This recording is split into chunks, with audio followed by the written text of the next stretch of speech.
आज सबसे ज्यादा जरूरत अगर इस दुनिया को है वो है Al Quran. Quran Majeed is the future world constitution. वो दुनिया का दस्तूर है। कुरान मजीद दुनिया का कॉन्स्टिट्यूशन है।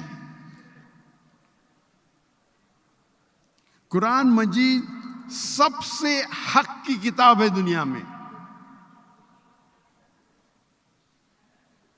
ये एक आलम के लिए पैगाम है।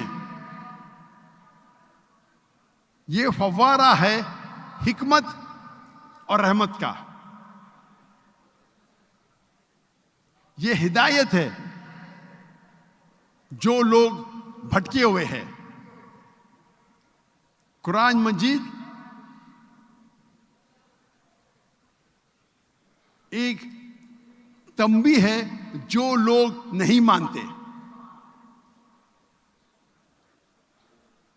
और जो लोग शक में हैं उनके लिए हक का पैगाम है।